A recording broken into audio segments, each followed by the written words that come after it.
আপনারা কি কখনো লক্ষ্য করেছেন শিক্ষার্থীরা ইংরেজি লেখার সময় পাংচুয়েশনে কেন এত ভুল করে?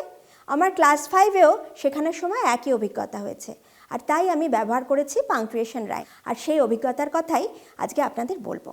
আসুন ধাপে ধাপে বিষয়টি বুঝি।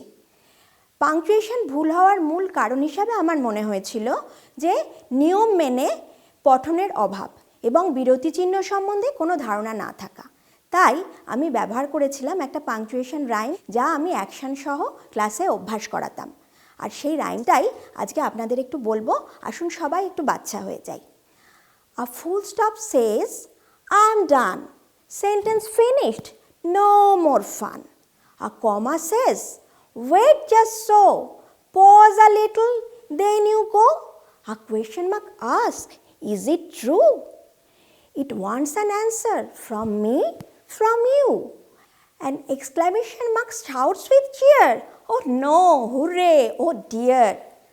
A quotation mark says, these words I said. Someone spoke, remember that. A capital letter stands up tall. At the first, it leads them all.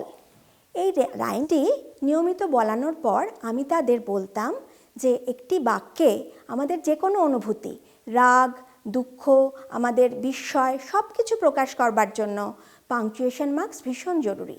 Punctuation ছাড়া বাক্যের কোনো অর্থই হয় না। এরপর আমি ব্যবহার করেছি পাংচুয়েশন নিয়ে একটা ওয়ার্কশিট এবং পাংচুয়েশন মার্কসগুলোর ব্যাখ্যা দিয়ে একটা চার্ট। এইভাবে করবার পর বেশ ভালো সাড়া পেয়েছিলাম আমার ক্লাসে।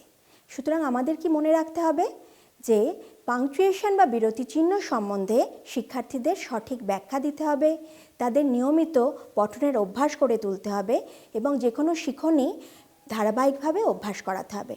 তাহলেই তাদের প্র্যাকটিস সম্পূর্ণ হবে। আর আমি যে এই চেষ্টাটা করেছি তাতে বেশ ভালো সাড়া পেয়েছি। আপনারাও অনেক কিছুই চেষ্টা করেন। তো আমার এই প্রচেষ্টা নিয়ে আপনি কি ভাবছেন?